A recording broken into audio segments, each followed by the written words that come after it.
Thanks for coming. I'm Anastasia Hopkinson. I'm the Vice President of the Annapolis Neck Peninsula Federation, and I'm a resident of the community of Annapolis Roads. And this is Linda Dodge, who is my neighbor and a resident of the community of Annapolis Roads. We're here tonight to show you the effects of storm water in a community and on Lake Ogleton.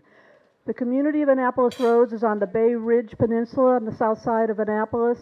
The Annapolis Roads is on Lake Ogleton, as are several other communities like Anchorage, Annapolis Landing, and Bay Ridge.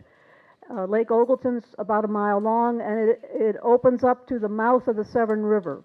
We've had problem with sedimentation historically, but in the recent year, that problem has gotten much worse. What we're going to show you is the sedimentation that has come from a construction site. Construction began last summer on a property that's 70 acres, half of which is was a golf course. And as you know, golf courses typically look like this. And this property is being leveled to make it into playing fields.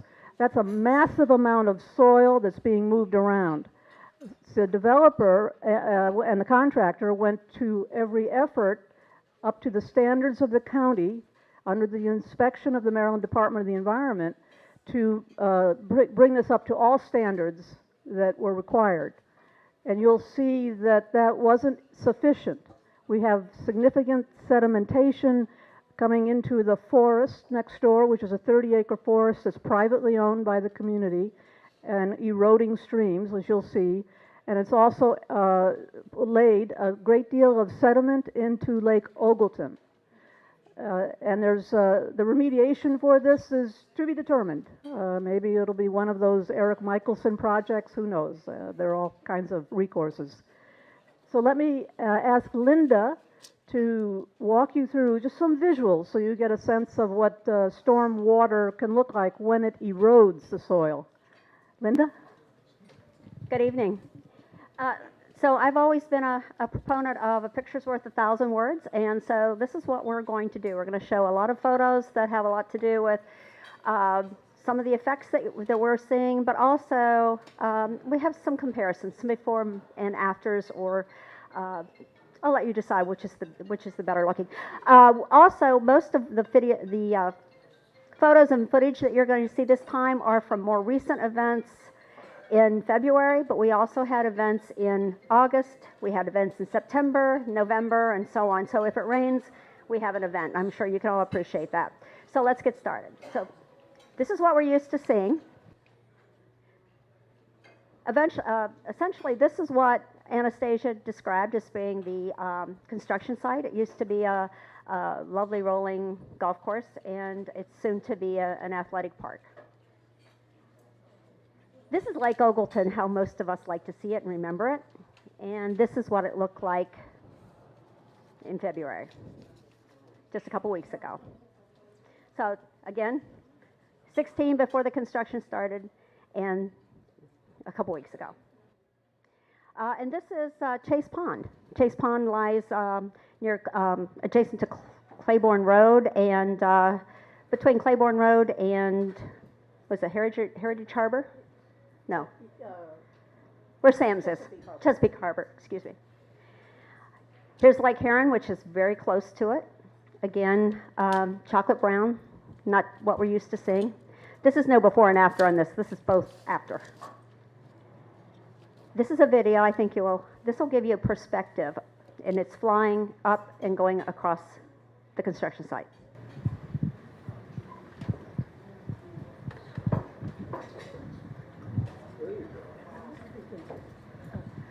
You can see in the upper right, that's the woods that we have protected. And it's adjacent to what are now becoming ball fields. The community protected 33 acres of this particular woods. It's a primary forest. It's a pristine kind of Maryland forest, by the way. Yeah, the woods is owned by the community itself. and we're helping it with the protection of Maryland Department of the Environment. You can see Lake Ogleton on your right, up in the right-hand corner. It just slipped away.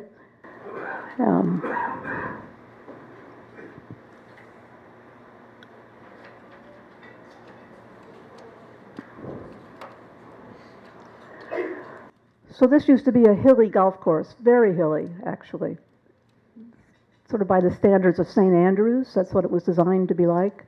And now it's flat. And it's very challenging to move that amount of soil and not let it move back. That's the bay in the distance.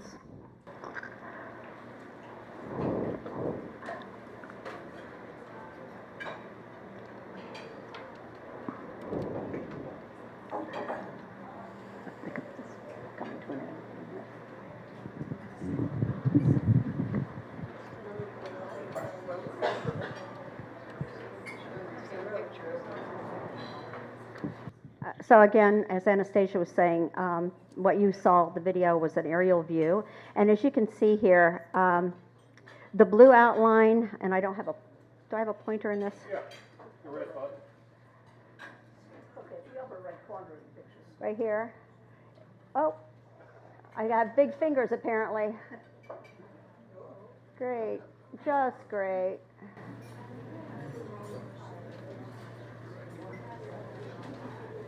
Okay, so in the upper, I'm going to put this down. In the upper right-hand corner, you'll see the blue outline. That is, there's a spillage there, and it's spilling down into the conservation easement, which you can see on the next slide. And this is a video.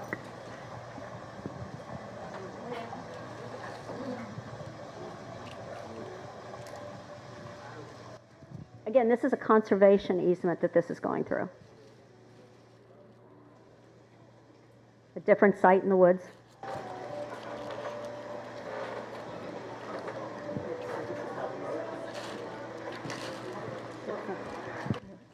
This is how eroded streams are created.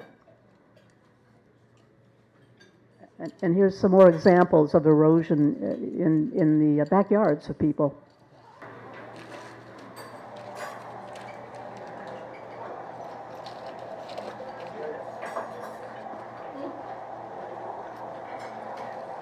Anastasia, you said that the builder did conform to what the state asked him to do in spite of that.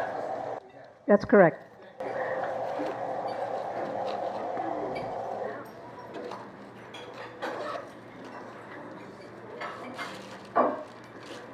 So what you saw in the video earlier, it's all flowing from that site down through the an intermittent stream. This is what an intermittent stream looks like once it's no longer dry. And on your far right, that particular water is flowing all the way along Ogleton Road behind the homes and down Delaney, if you're familiar with the community, and then into Lake Ogleton. And you can see the results here. It's going through wetlands, and the results are just astronomical. And the footage is if you think it's not up to par as far as exposure is concerned, people were taking these photos in the rain and in the mist, because we live there. We care about what's going on. We wanted to record it. And this is Carrollton Road, one of the main county roads into the community. It's adjacent to the athletic field that's under construction. And it's not only draining and eroding Ogleton Woods, it's undermining the infrastructure of the road. So the property owner and the contractor have made sincere efforts to prevent the circumstance from getting worse, and they are working with our community to address problems as they arise, working quickly. We get information out to everybody quickly. They've added additional sediment controls over and above what the county requires. And there's more information on that if you're interested at the Key School website. And they've revised their stormwater plan, upgraded it. Yes, sir. In conversation with the planning officer of the day last week, he told me that contractors are only responsible for the first inch of rain, and that anything after an inch, the county doesn't expect them to remediate. So it sounds like your contractor is going over above and beyond the first inch.